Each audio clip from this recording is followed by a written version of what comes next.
আসলে 15 আগস্ট থেকেই আমাদের স্কুলে প্রত্যেক দিনই চুরি হচ্ছে দিনের বেলাতে।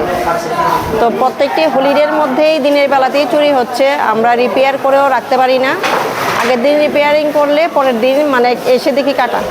আমাদের কোনো ইলেকট্রিক লাইন নেই, সিসিটিভি ক্যামেরা সবগুলি তার মানে প্রত্যেক দিনই কানেকশন থাকে না।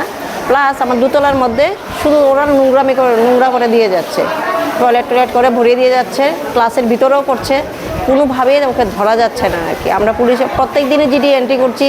প্রত্যেকটি হলিডেতেই আমি রাত্রি 9টা নাগাদ আমি এখান থেকে যাই।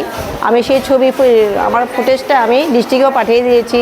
প্লাস আমরা ডিরেক্টর স্যারের সঙ্গে কথা বলেছি, ডিস্ট্রিক্টে কথা বলেছি, এএমসিতে কথা বলেছি, যেখানে যেখানে আমাদের সম্ভব পাড়াতে কথা বলছি, ক্লাবগুলিতে চিঠি দিয়েছি, কোনো জায়গায় আমরা ফাঁক রাখিনি।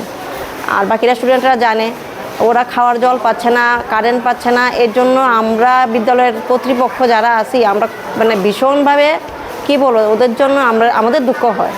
বিগত 15 আগস্ট থেকে স্কুলে চুরি হইতেছে, উপরের কারেকশন, তারপরে নিচে জলের ব্যবস্থা সব কিছু নষ্ট হয়ে রয়েছে। তো যার কারণে আমরা বাচ্চারা আজকে পথে অবরোধ করতে বাধ্য হয়েছে।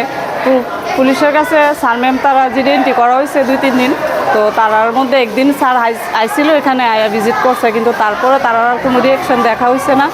বাট আজকের যে ঘটনাটা এটা আজকে সবাই একসঙ্গে হয়েছে, জিনিসটা সবার কাছে যাতে পৌঁছাতে পারে। আমার বাচ্চারা বলতে আমার সিঙ্গেল বাচ্চা না, বাকি যে সব বাচ্চারা আছে সব মার এত কষ্ট করে বাচ্চারা স্কুলে পাঠাইতেছে। তো তারা এই গরমে জল নাই, কারেন্ট নাই, কিছু নাই, তারা ভীষণ অসুবিধা হইতেছে। যার কারণে আজকে আমরা সবাই একসঙ্গে একত্রিত হয়েছি আর কি।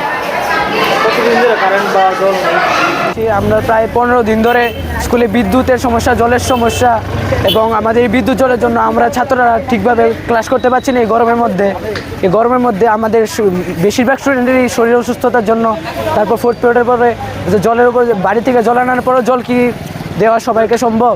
এই জলের এফোর্টটা মিড ডে মিল হচ্ছে না। এফোর্টটা আমাদের ঠিক করে এখন বোর্ড পরীক্ষা কয়েকদিন পরে আমাদের ঠিক ক্লাস টিচার পর্যন্ত আমাদের বদলি হয়ে গেছে। আমাদের বাংলা ক্লাস করানোর জন্য বাংলা টিচার নেই, বায়োলজি টিচার নেই, এখন আমরা ম্যাথ টিচার নেই। এই জন্য আমরা আজকে প্রতাপগড় ব্রিজের ধর্ণা করে বসেছি। আমাদের আজকের মধ্যে আমাদের দাবি মানতে হবে। শোনো শোনো ভোজন রসিক, শোনো মন দিয়া, ঝাঁঝের স্বাদে রান্না করো লং তরাই দিয়া। ইলিশ সর্ষে পোস্ত বাটা যেমন ইচ্ছে নাও, মালাই চিংড়ি মাংস কষা চেটে পুটে খাও, আহা চেটে পুটে খাও, আহা চেটে পুটে খাও। লং তরাই কাচ্চি ঘানির সর্ষে তেলে টেস্ট, যে খাবে সেই বলবে লং তরাই বেশ। লং তরাই সর্ষের তেল, ঝাঁঝে স্বাদে তোমাকে চাই। আহা লং তরাই বেশ, আহা লং তরাই বেশ।